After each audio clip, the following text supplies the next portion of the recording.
Welcome to the Business at the Speed of Sell podcast, where you learn how to accelerate the growth of your online and offline businesses, profits, and personal income. Tune in daily to get the tips, tricks, and tactics that have generated over $100 million in online and offline sales. Now, here's your host, Anthony Flack.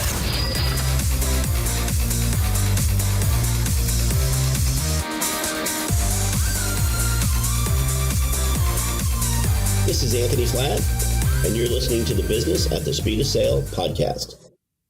Today, I want to talk about learning from your business failures. Now, I know a lot of people aren't going to talk about their business failures because they think that if somebody hears you talking about a failure, they're going to think you're a business failure. Well, if you haven't failed in business, you haven't tried. You haven't went out and tried to build a business, to have a business. Life is not about success after success after success. Thomas Edison, in inventing the light bulb, failed thousands of times before he invented the light bulb. There's numerous examples of inventors and historians that have went and had failure after failure after failure before they finally had that success. And that's been my career. My career has been taking risks, trying new things, learning from those new things, and moving on to the next thing. I've gotten better and better, and I've been more and more successful as I've went along. One of my business failures, which sounded good at the time, is the surplus warehouse that we did.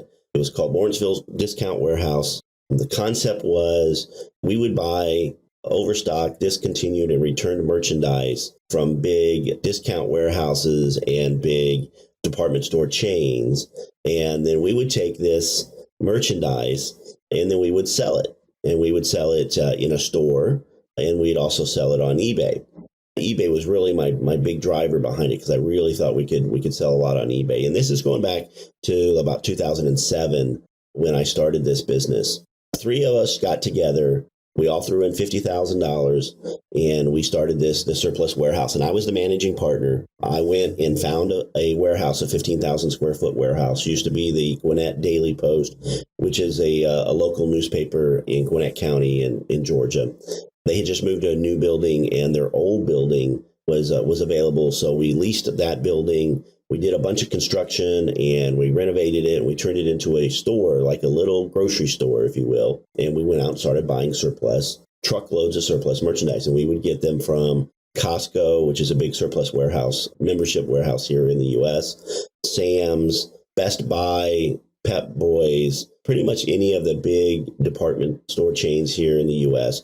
We would buy their overstock, discontinued, and returned merchandise. Now, the reason those guys sell that product is it's very labor intensive. If they get something in and it is defective, they usually have a deal with a manufacturer that they can get a rebate or a discount on that product without having to return it. Because if they return it to the manufacturer, they've got to pay the expense of the shipping. They've got to handle it. They've got to touch it. They've got to ship it out. The manufacturer's got to receive it. He's got to figure out if it isn't, in fact, broken or not.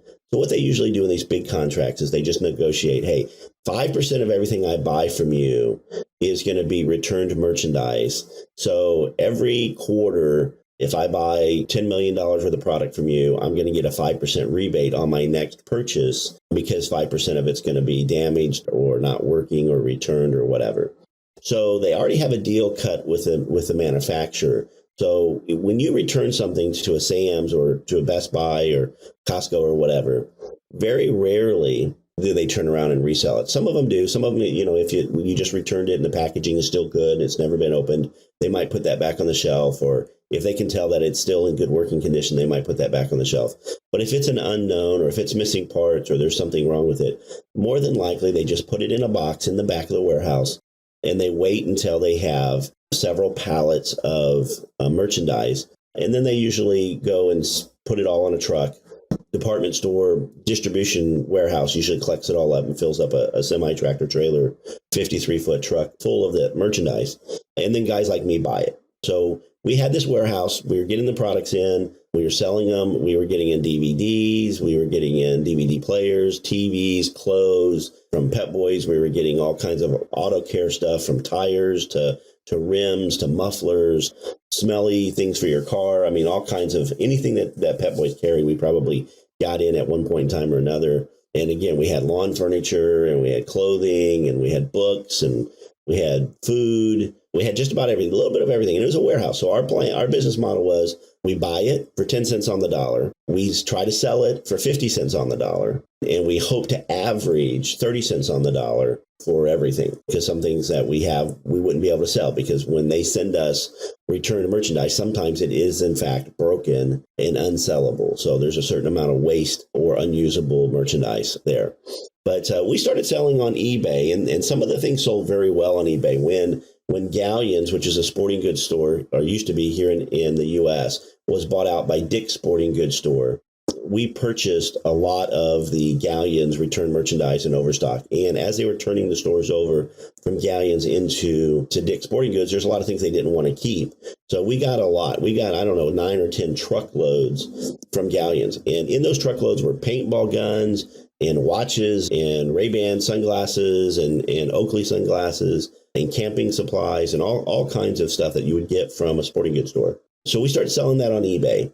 And we did pretty well. We also got in from Costco and Sam's and those guys, Waterford Crystal and collectibles, and we sold those on eBay, and we did really well with that as well. We sold DVDs on eBay, we sold books on eBay, we sold clothes, we sold all kinds of specialty jeans and clothing on eBay as well. And so we had this business, and it's going, and I'm there as a managing partner, but I still have my full-time day job. So I actually had an office in the front of our warehouse that I would go to, and I would work all day long in my warehouse. And my wife would work in the warehouse while I was in my office doing my day job. And we had other employees that were there packaging stuff, unloading trucks, putting stuff on the shelves and so forth. While we were there, we made money. And whenever I traveled, we didn't seem to make any money. I largely contributed that to the fact that I don't think the employees worked very hard when I wasn't there, kind of when the cat's away, the mice will play, right? So when I was there, we made money. And then we were doing our eBay business, and we had a girl who was our eBay manager, and that was her job every day. She would come in and work on just selling the stuff on eBay. And we were making better money on eBay than we were in the store, because we could sell the stuff for closer to the retail value, minus the discount that you get when people want to buy something on eBay, right? So that worked for a little while, but then all of a sudden something started happening. We would put DVDs that sell for $14.95 on eBay. We would put them on eBay for $11.95. And then all of a sudden there'd be somebody having the exact same DVD and they'd sell it for $5.95. And then we'd put the jeans on sale. They're normally $100 jeans, and we'd put them on eBay for $60, and somebody had put them on the eBay for $30, the exact same ones. And it got to the point where I was really noticing that somebody was buying the exact same truckloads we were buying. And so I started investigating it, and I found out that there were several people that had started their own little business, and their business was just purely buying truckloads, having it delivered to their house. Now, I don't actually understand how you get a 53-foot truckload of all these pallets full of stuff and how you can actually put it in your house. If you put it in your house is going to be floor to ceiling with boxes and crates and pallets. And I had a 15,000 square foot warehouse, and we could fill that up on a regular basis. So these guys were basically cutting out the middleman, right? They didn't have a store. They didn't have a warehouse. They didn't have any overhead. It was just them and buying these truckloads.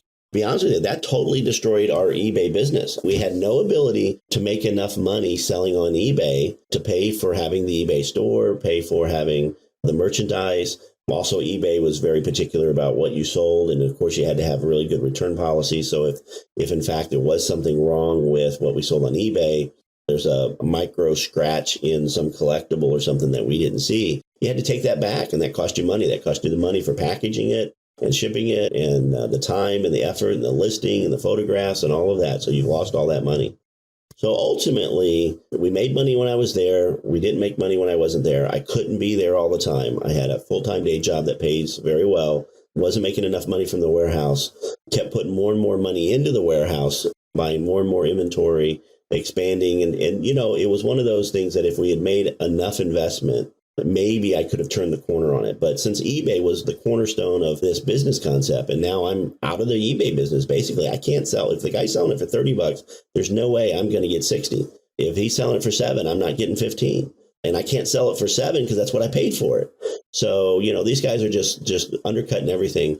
And it just ruined my eBay business. So what I ultimately did learn, I learned a tremendous amount about negotiating contracts. I learned a tremendous amount about managing unskilled workers and temporary workers. I learned a tremendous amount about how big box businesses buy merchandise, shelf it, sell it, return it. So it was a major learning experience. But by the time it was done, I probably had $75,000 in cash invested in that business and over $100,000 if you included my time and effort. So that is my master's degree in warehouse business, and it cost me $100,000. So know that you're going to make some mistakes. Hopefully you don't make some big ones like that, but move on. I learned a tremendous amount, and do I wish I hadn't invested that money? I don't know. I'm quite a bit farther down the road in my businesses than I've ever been, but that was a colossal failure. So if you've had a colossal failure, no, you're not the only one. Pick up the parts and pieces and keep moving forward and go after the next one. If you have a question for Anthony, then head over to www.anthonyflatt.com and leave him a voicemail message for a chance to have your question featured on the show. Thanks for listening to the Business at the Speed of Sell podcast at www.businessatthespeedofsell.com.